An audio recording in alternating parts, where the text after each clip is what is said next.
Hablemos de crisis convulsivas. Vamos a plantear el siguiente caso clínico. Se trata de un masculino de 7 años de edad, previamente sano, que consulta por cuadro de pérdida súbita del estado de conciencia con movimientos tónico-clónicos generalizados, pérdida de control de esfínteres, cialorrea con duración de 5 minutos.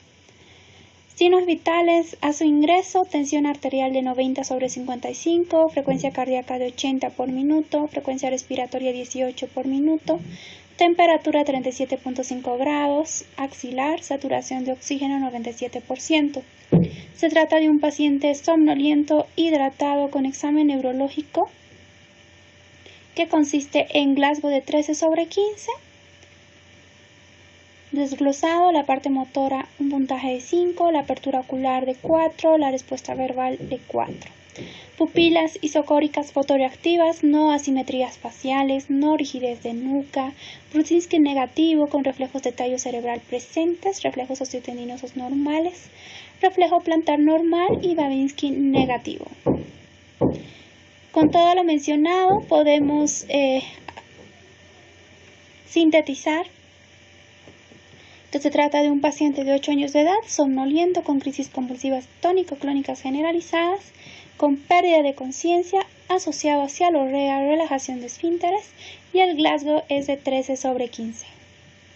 Diagnóstico diferencial: debemos distinguir primero entre un síncope o crisis convulsivas. El síncope es de inicio gradual, la duración suele ser de segundos, con recuperación rápida, la frecuencia es ocasional. Sus factores predisponentes son la bipedestación prolongada, dolor, misión, tos. La pérdida de conciencia suele ser asociada a flacidez con o sin breves sacudidas mioclónicas. La coloración de la piel es normal, sin presencia de daño físico. Por otro lado, las crisis convulsivas son de inicio brusco con una duración variable de minutos, recuperación lenta con una frecuencia variable.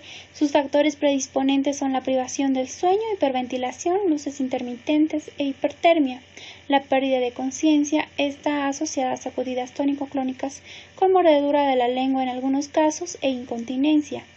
La coloración de la piel es pálida con presencia de daño físico variable. Como podemos ver, el niño debutó con su primera crisis convulsiva. Entre las crisis convulsivas, a la vez debemos distinguir si se trata de una crisis febril o no febril, o un síndrome de Dravet o una convulsión secundaria meningitis. Para ello, en el siguiente cuadro podemos ver lo que es más frecuente. De acuerdo a lo narrado, este niño presenta pérdida de conciencia, la edad alrededor de los 8 años, relajación de esfínteres está presente, al igual que la cialorrea. Se trata de una crisis tónico-clónico generalizada, con convulsiones dentro de las primeras 24 horas de fiebre, aunque en el caso de este niño pues no estaba asociado a fiebre, ¿no? Por lo mencionado, todo nos orientaría a que se tratara de una crisis no febril. A diferencia de una crisis febril, donde es frecuente la pérdida de conciencia, la cialorrea, al igual que estos que lo mencionado, se trata de una crisis tónico-clónica generalizada, que es lo más frecuente en las crisis febriles, y que está asociado a fiebre.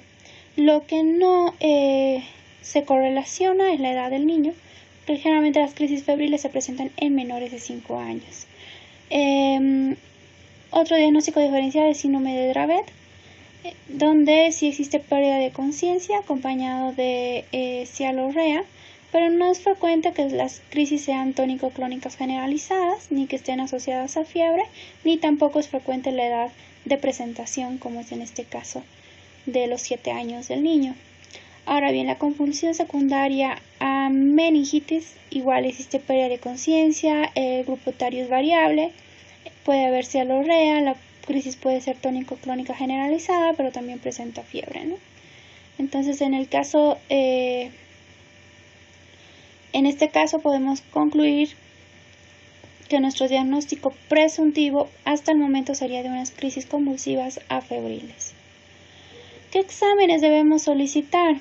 pues una biometría hemática no debe ser realizada de forma rutinaria, a no ser que estemos pensando en algún proceso infeccioso. Por lo general se debe solicitar la glucemia en lactantes o en aquellos niños con un periodo posictal prolongado. Se deberá también solicitar química sanguínea en aquellos niños con evacuaciones líquidas, deshidratación o afectación progresiva o persistente del estado de conciencia. Otro examen que se puede realizar es la realización de una punción lumbar para solicitar un citoquímico y un cultivo de líquido cefalorraquídeo cuando existe sospecha de una neuroinfección. Generalmente la punción lumbar está indicada en niños menores de 12 meses con su primera crisis convulsiva febril. Debe ser considerada entre los 12 y 18 meses y en mayores de 18 meses debe ser realizada cuando existe presencia de signos meningios positivos. En menores de 18 meses, en casos de letargia o irritabilidad sin recuperación del sensorio o en signos de meningitis. No debe ser realizada de rutina en crisis febril típica y por lo general se debe realizar una observación en las 4 horas siguientes. Se debe solicitar también estudios metabólicos, están indicados fundamentalmente en neonatos y en lactantes pequeños en los que se sospecha una causa metabólica. Deberán determinarse la glucemia, urea, creatinina, calcio, magnesio, sodio, potasio, la gasometría, donde se deberá valorar el pH y el bicarbonato, el ácido láctico y también se deberá solicitar el amonio. Ahora bien, el electroencefalograma no se lo realiza de rutina en una primoconvulsión, tampoco en una convulsión febril simple. No debe realizarse en un niño neurológicamente normal. No tiene utilidad para predecir la aparición posterior de crisis afebriles ni febriles, pero sí debe realizarse en caso de crisis febriles complejas o secundarias. Ahora bien, los otros estudios que se solicitan son los de neuroimagen. Estos estudios no deben realizarse tampoco de rutina en una primera crisis febril simple y son recomendados en crisis convulsivas con datos de focalización o en un estatus febril o déficit neurológico persistente. Este cuadro es el resumen de todo lo que hemos mencionado. En un estado epiléptico febril sí se debe realizar una punción libre, una punción lumbar, y no se debe solicitar electroencefalograma, ni estudios de neuroimagen, ni analítica. Sí se debe considerar la edad de presentación y si se trata de una crisis febril compleja.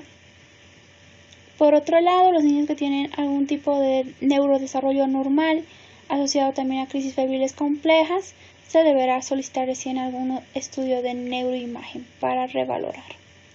La punción lumbar también debe ser aplicada en aquellos casos donde existen signos y síntomas sugestivos de meningitis.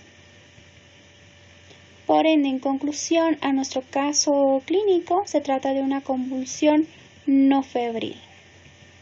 Ahora bien, ¿qué son las crisis convulsivas? Una convulsión es un fenómeno paroxístico producido por descargas anormales excesivas e hipersincrónicas de un grupo de neuronas del sistema nervioso central, de aparición súbita con manifestaciones motoras, sensitivas o psíquicas, originada por una alteración eléctrica en el cerebro. Clásicamente, las crisis convulsivas se clasifican en generalizadas, parciales simples, parciales complejas y convulsiones inclasificables. De acuerdo a su etiología, podemos clasificarlas de acuerdo al grupo etario o de acuerdo a la etiología de estados epilépticos convulsivos generalizados. Respecto a la edad, en los neonatos lo más frecuente es la encefalopatía hipóxico-isquémica, la infección sistémica o del sistema nervioso central, alteraciones hidroelectrolíticas, déficit de piridoxina, errores congénitos del metabolismo, hemorragia cerebral, malformaciones del sistema nervioso central. En los lactantes y niños, las convulsiones febriles, infección sistémica y del sistema nervioso central, alteraciones hidroelectrolíticas, intoxicaciones y epilepsia. Y en los adolescentes, supresión a niveles sanguíneos bajos de anticonvulsivantes en niños epilépticos, el traumatismo craneal, la epilepsia, tumores e intoxicaciones. Respecto a la etiología de estados epilépticos convulsivos generalizados, puede deberse a procesos agudos o procesos crónicos. Los procesos agudos tenemos los trastornos metabólicos, ictus isquémicos o hemorrágicos, infecciones del sistema nervioso central, traumatismos, toxicidad, hipoxia, anoxia cerebral. Respecto a los crónicos, la epilepsia previa, el incumplimiento terapéutico antiepiléptico, el alcoholismo crónico y lesiones intracraneales ocupativas. Respecto a la epidemiología, según el tipo de crisis, las crisis convulsivas más frecuentes son las tónico-clónicas con una presentación en el 80%, seguidas de las tónicas en un 13%, las clónicas de inicio focal en 4% y finalmente las atónicas en un 13%. ¿Qué factores de riesgo se encuentran asociados? Pues que se trate de una crisis convulsiva con fiebre menos de 1 hora antes de la convulsión, una convulsión prolongada mayor a 15 minutos, múltiples convulsiones de 24 horas, crisis focales o la historia familiar de epilepsia y alteraciones neurológicas. ¿Cuáles son las bases neurobiológicas? Pues en los niños, básicamente, existe una inmadurez de la organización cerebral con mayor densidad neuronal, mayor número de conexiones sinápticas, pero poco desarrollo de sinaptogénesis, pobre mielinización de vías que comunican el tallo cerebral y corteza cerebral, mayor expresión de receptores excitatorios, mayor nivel excitatorio, básicamente el glutamato y el aspartato, menor cantidad de receptores GABA con presencia de astrocitos inmaduros. Por ende, existe un desbalance entre los neurotransmisores excitatorios e inhibitorios, con niveles disminuidos de receptores para GABA pre- y postsináptico, que genera un balance positivo a favor de la neurotransmisión excitatoria. Respecto a las crisis febriles en niños que vamos a comentar más adelante, existe una pobre mielinización de la sustancia blanca cerebral, con una migración neuronal que no se ha completado, menor número de conexiones dendríticas con mayor consumo de oxígeno. Básicamente podemos resumir que la fisiopatología para que se lleve a cabo las crisis convulsivas se debe a las siguientes alteraciones. Primero, un desbalance entre los neurotransmisores excitatorios e inhibitorios, alteración de la síntesis energética, deficiencia de neurotransmisores inhibitorios y alteraciones de la membrana celular. Ahora bien, vamos a hablar de la hipoxia neonatal y las convulsiones. Se dice que 1 o 3 de cada 1000 recién nacidos a término desarrollan convulsiones. Las convulsiones son manifestaciones que traducen una alteración sistémica o neurológica. Y estas alteraciones son paroxísticas en la función neurológica causadas por despolarización sincrónica neuronal excesiva del sistema nervioso central. Se debe a cambios en la energía celular donde existe alteración de la bomba sodio-potasio dependiente de ATP, donde existe un desequilibrio, como lo habíamos mencionado previamente, entre los neurotransmisores inhibitorios y excitatorios, donde existe un incremento del glutamato en la sinapsis con aumento de su liberación y disminución en la recaptación. El cerebro neonatal, como habíamos mencionado, es más susceptible a convulsiones debido a que predominan receptores de neurotransmisores excitatorios en el hipocampo y la neocorteza, donde existe una sobreexpresión de la NMDA y del AMPA. Por otro lado, el ácido gamma-aminobutírico es un neurotransmisor excitatorio que se incrementa con niveles aumentados de cloro. El recién nacido raramente desarrolla convulsiones generalizadas tónico-clónicas. Su forma de presentación, por lo general, o son tónicas, o son clónicas, o son mioclónicas, o son sutiles, como lo vamos a ver más adelante. Existen conexiones sinápticas inmaduras en este grupo etario, con insuficiente mielinización en el sistema cortical eferente. Ahora bien, las convulsiones en los recién nacidos surgen de zonas subcorticales. El sistema límbico y las conexiones diencefálicas y del tallo cerebral están más desarrolladas. y las convulsiones pueden ser expresadas a través de movimientos oculares, movimientos bucolinguales, apnea, midriasis o simplemente cambio de coloración de la piel. Como habíamos mencionado, las convulsiones en la etapa neonatal, de acuerdo a Volpe, se las puede clasificar en tónicas, clónicas, mioclónicas o sutiles. Las sutiles son las más frecuentes en prematuros, de difícil identificación. Pueden presentarse como un fenómeno ocular, fijación de la mirada, nistagmo, parpadeo, o puede haber movimientos bucolinguales, de succión, deglución, chupeteo, o movimientos estereotipados de remo, boxeo, pedaleo, o posturas anómalas, o una disfunción autonómica como cianosis, apnea o bradicardia. Ahora bien, las crisis clónicas son las más frecuentes, son sacudidas musculares lentas, son sacudidas musculares focales rítmicas de cara, miembros unilaterales, superior, inferior, de tronco o cuello, sin pérdida de conciencia. Las tónicas pueden ser focales o generalizadas. Cuando son focales, existe una postura sostenida de un miembro, posturas simétricas del tronco o cuello. Cuando son generalizadas, existe extensión de miembros. Y las mioclónicas comprometen un grupo muscular flexor, que puede ser focal, multifocal o generalizado. Generalmente son sacudidas musculares rápidas. Es muy importante hablar también de la encefalopatía hipóxica isquémica por su relación con las crisis convulsivas. La encefalopatía hipóxico isquémica no es más que la lesión cerebral causada por la combinación de inadecuada liberación de oxígeno y de flujo sanguíneo al cerebro. Se presenta de 2.5 por cada 1000 recién nacidos a término en países desarrollados y 10 veces más en países en vías de desarrollo. 15% fallece en la etapa neonatal y el 25% de esos pacientes desarrollan déficit neurológico permanente.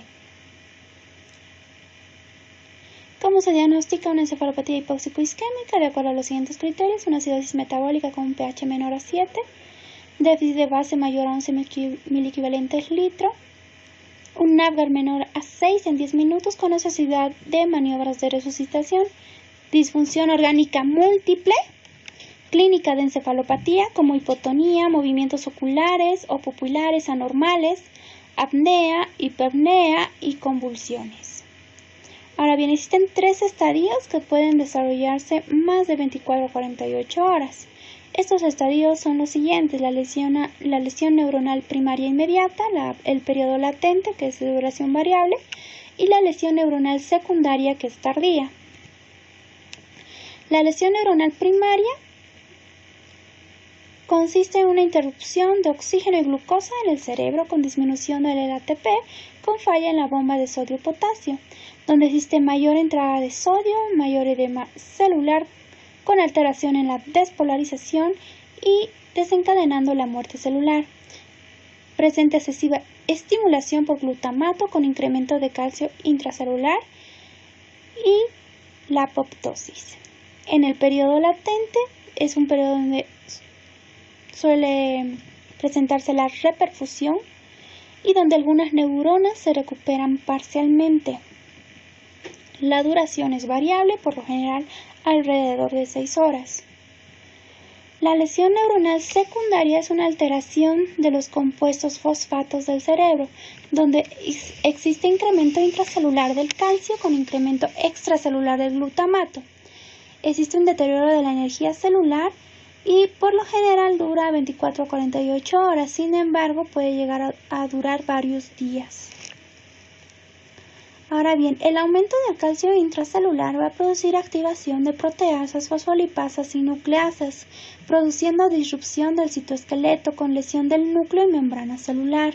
Desacopla además la fosforilación oxidativa liberando glutamato. Esto va a activar los receptores NMDA y AMPA con aumento intracelular de sodio y calcio, seguido de cloro y agua, lo que va a producir edema y, al final, lisis celular. En las primeras horas posterior a la exposición de la noxa existe disminución del estado de conciencia, asociada a apnea, bradicardia, compromiso de la función de los nervios craneales, respuesta pupilar, movimientos espontáneos oculares, hipotonía y convulsiones.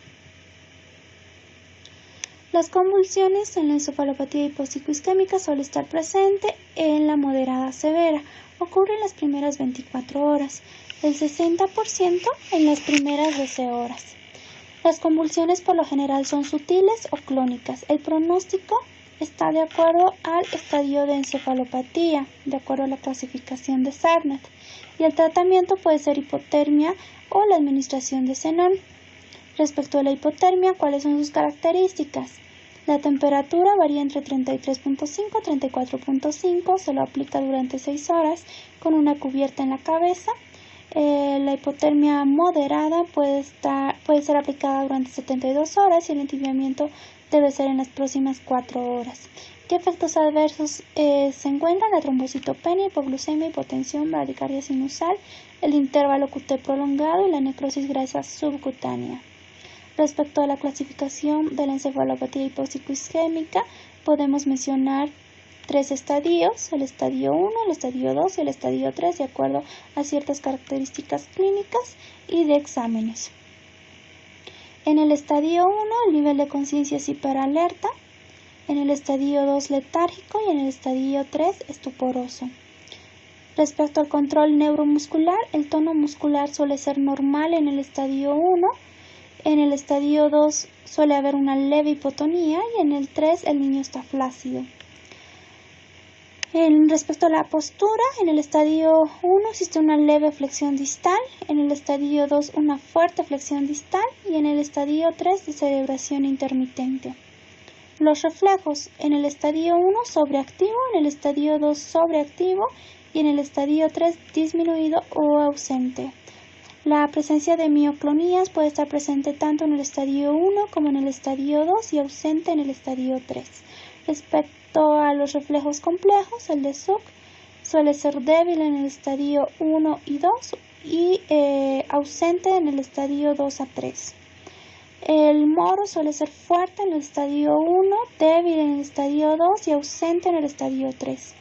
El óculo vestibular suele ser normal en el estadio 1, sobreactivo en el estadio 2 y débil en el estadio 3.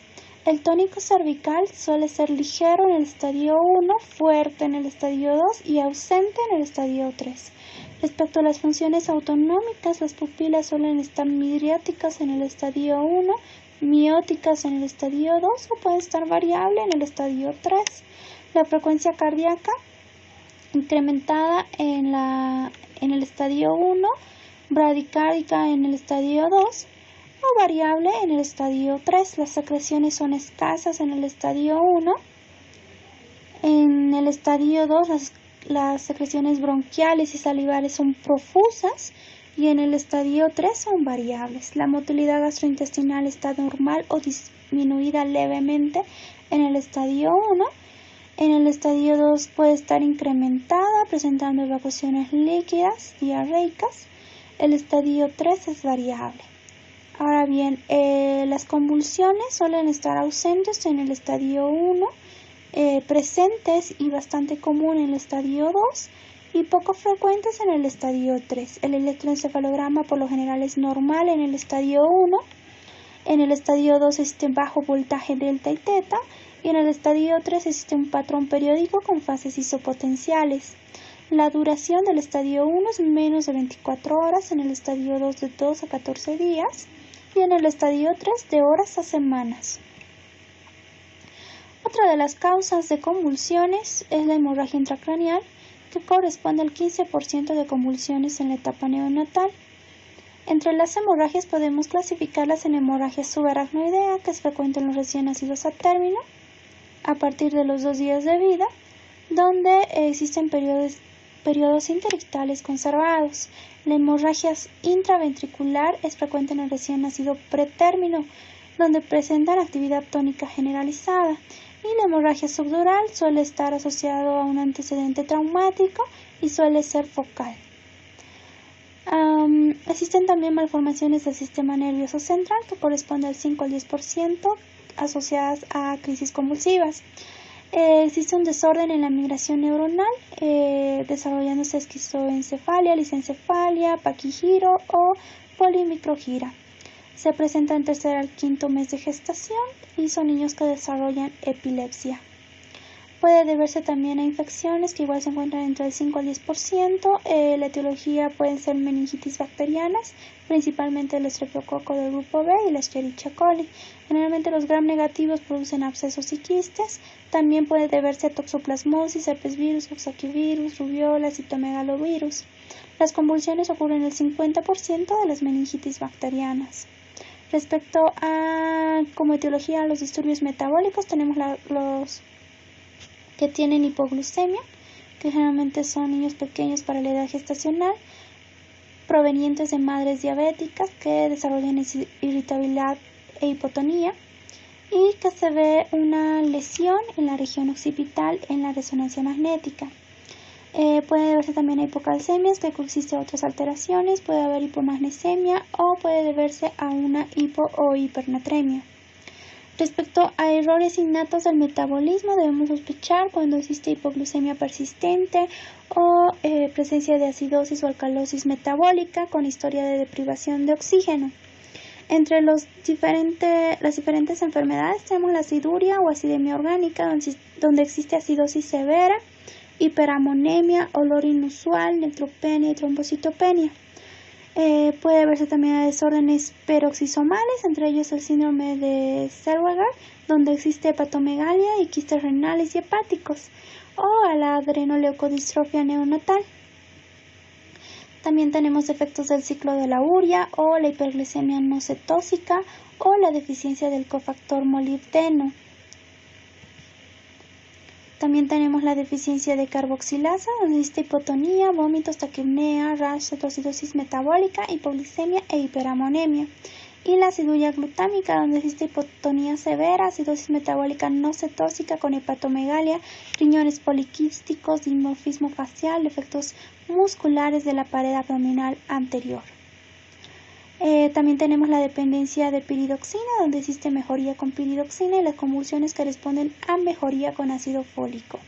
Respecto al diagnóstico, si se debe tomar un electroencefalograma en estos niños y si se debe administrar como tratamiento las siguientes drogas: fenobarbital, fosfofenitoína o levetiracetam. Para las crisis agudas se puede usar lorazepam. La dosis de ataque del fenobarbital es de 20 miligramos kilo con una dosis de mantenimiento de 3 a 4 miligramos kilogramo día. La fosfofenitoína de 15 a 20 miligramos kilo con una dosis de mantenimiento de 4 a 8 miligramos kilo. El levetiracetam, la dosis inicial puede ser de 10 miligramos kilogramo dosis. Ahora bien, en toda crisis convulsiva es muy importante el manejo que le vayamos a realizar. Lo más importante es la estabilización de las funciones vitales de acuerdo al ABCD. Entonces, lo más importante cuando vayamos a atender a un niño en el departamento de urgencias es primero permeabilizar la vía aérea. Mantener en decúbito lateral, salvo si existe un traumatismo previo. Es por eso muy importante saber el antecedente del trauma o que haya desencadenado la posible crisis convulsiva. Se deberá aspirar secreciones y si el niño está inconsciente se aplicará una cánula orofaringea. Posteriormente nos iremos a administrar oxígeno al 100% con una mascarilla con reservorio. Se deberá valorar el color, los movimientos torácicos, frecuencia respiratoria, la auscultación pulmonar y la oximetría. Se deberá canalizar una vía endovenosa periférica y se deberá tomar la glucemia en estos niños. Si notamos que el niño está cursando con hipoglucemia, se deberá resolver primariamente esto. Para ello se administrará solución de dextrosa al 5%,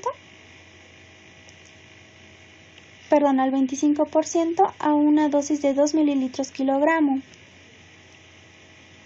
Y se dejará una infusión con una tasa de infusión de glucosa de 6 a 8 miligramos kilogramo minuto. Se deberá además extraer el resto del laboratorio para hacer el análisis metabólico. Si es que no tuviéramos dextrosa al 25%, podemos administrar dextrosa al 10% de una dosis de 5 a 10 mililitros kilo. En caso de hipocalcemia, podremos administrar de 1 a 2 mililitros kilogramo de gluconato de calcio. Y se deberá siempre monitorizar electroencefalograma y vigilar sitio de infusión. En casos de hipomagnesemia podemos administrar de 0.1 a 0.2 mililitros kilogramo dosis de sulfato de magnesio al 50%.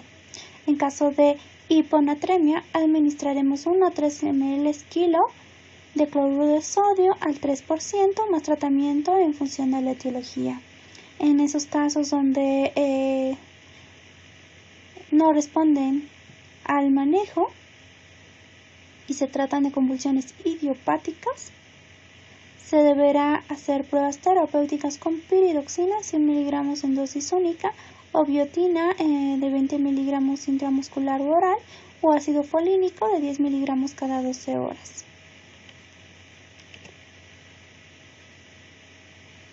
Respecto al manejo inicial, ante una crisis convulsiva, en el primer minuto se deberá administrar los medicamentos de primera línea, entre ellos tenemos el diazepam, el midazolam y el lorazepam. La dosis del diazepam en niños es de 0.1 a 0.3 miligramos kilogramo dosis, si es endovenoso, o de 0.3 a 0.5 miligramos kilogramo dosis vía rectal. Si pese a esto no se controla la crisis convulsiva, deberemos administrar otro bolo y administrar los medicamentos de segunda línea, entre ellos la fenitoína, el ácido valproico y el levetiracetam. La dosis de la fenitoína, como habíamos mencionado, varía de 20 miligramos kilogramo dosis, la dosis de ataque. Deberá ser administrado en 20 minutos. Si es que persistiera la convulsión, deberemos asociar otro anticonvulsivante. Y si pese a todo esto persiste la crisis convulsiva, deberemos optar por un coma barbitúrico o la infusión de midazolam.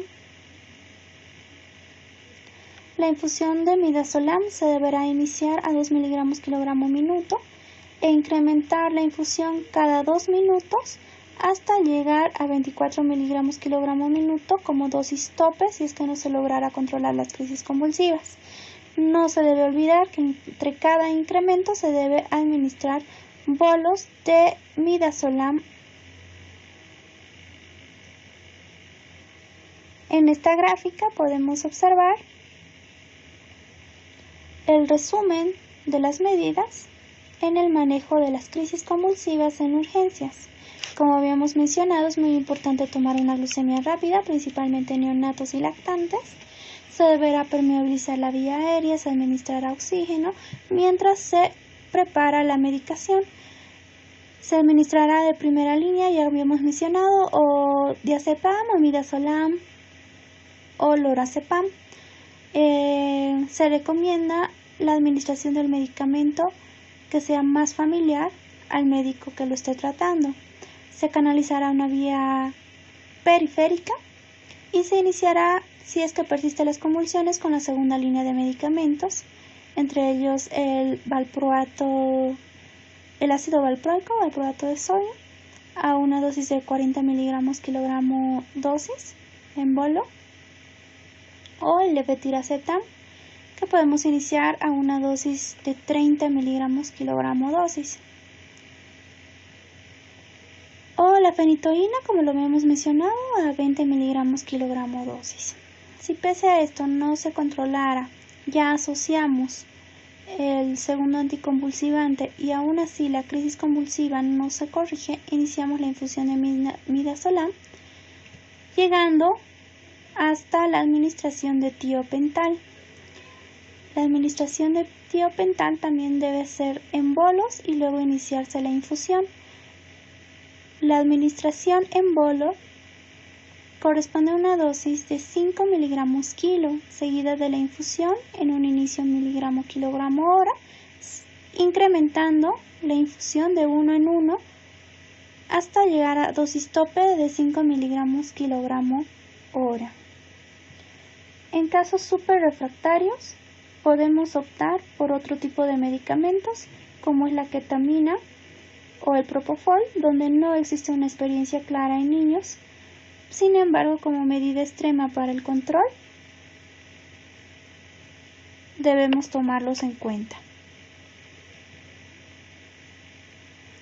Debemos monitorizar la glicemia, debemos monitorizar la presión arterial, ya que el efecto colateral más frecuente de las benzodiazepinas es la hipotensión arterial. Y debemos mantener al niño en normotermia, normoxemia, normocapnia, para evitar mayor daño y lesión neuronal y que se lleve a cabo mayor edema cerebral. Hablemos ahora de las convulsiones febriles.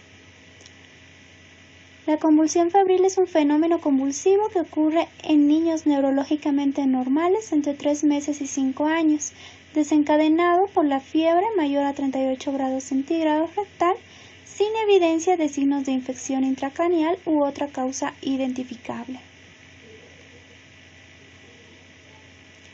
Respecto a la epidemiología, es uno de los problemas más comunes en neurología pediátrica, con una incidencia de 2 a 5%, más frecuente en varones con una relación de 1.5 a 1, donde se ha encontrado que puede haber herencia autosómica dominante o una herencia poligénica como factores predisponentes para llevarse a cabo las convulsiones febriles. Respecto a la fisiopatología, es multifactorial, donde existe un aumento en la circulación de toxinas y restos inmunes. Puede haber antecedente de una infección viral o bacteriana en el sistema nervioso central, y existe una mielinización parcial de un cerebro inmaduro con termorregulación inmadura, incremento de consumo de oxígeno en cualquier proceso febril. Es importante tomar en cuenta. La clasificación puede tratarse de una convulsión febril simple, compleja o un estatus febril. La convulsión febril simple son crisis tónico-clónicas generalizadas con duración menor a 15 minutos, no recidivan en 24 horas, no existen anomalías neurológicas posictales y la frecuencia es del 80%. Existe ausencia de disturbio metabólico o proceso infeccioso intracraneal. La convulsión febril compleja son focales, prolongadas, recurren en 24 horas, se asocian a anormalidades neurológicas posictales, son frecuentes en el primer episodio con una frecuencia de 20%. El estatus febril es una convulsión febril que dura más de 30 minutos. Una crisis larga o una serie de crisis cortas sin recuperación de la conciencia que se presenta con una frecuencia del 4%. ¿Cuáles son las complicaciones? El riesgo de recurrencia, cuyos factores de riesgo son la edad de comienzo menor a 15 meses, epilepsia en parientes de primer grado, crisis febriles en parientes de primer grado, episodios febriles consecutivos o la primera crisis febril compleja. Otra complicación es el daño cerebral agudo con afectación cerebral preexistente, y pues el riesgo de epilepsia es del 3%, con epilepsia generalizada con crisis febriles plus. El diagnóstico se basa en la anamnesis y en la exploración. Se debe diferenciar entre compleja y simple, diferenciar entre escalofríos y síncope febril, valorar signos de enfermedad febril, los antecedentes familiares y personales. Buscar un foco de fiebre y descartar infección del sistema nervioso central es bastante importante. Respecto a los exámenes complementarios, la analítica sanguínea, punción lumbar, electroencefalograma en casos de convulsiones febriles complejas o estado epiléptico febril, y estudios neuroradiológicos en los mencionados previamente. Criterios de internación: sospecha de infección del sistema nervioso central, mal estado general, crisis prolongada que no se da al manejo, varias recidivas en el mismo episodio febril, anomalía neurológica posictal, y en casos dudosos se debe observar por lo menos 12 horas. el tratamiento, la posición de seguridad, asegurar la vía aérea y el tratamiento farmacológico de primera línea, el diazepam rectal 0.5 miligramos kilogramo dosis, y el manejo que habíamos mencionado anteriormente en toda crisis convulsiva, la estabilización de la vía aérea, la administración de oxígeno, canalizar una vía periférica por donde se vayan a administrar los medicamentos, determinar la glucemia y otro tipo de alteraciones metabólicas que pueden ser factores desencadenantes de las crisis, corrección de estos y el manejo farmacológico anticomicial. Se debe remitir al neuropediatra cuando existe patología neurológica previa, estatus febril, crisis febriles focales, déficit neurológico persistente en menores de 3 meses o mayores de 6 años y la sospecha de epilepsia.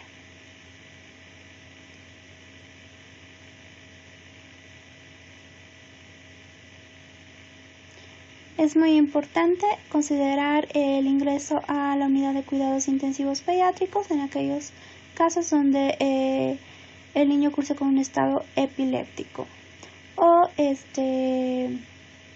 requiera un manejo más invasivo. Gracias.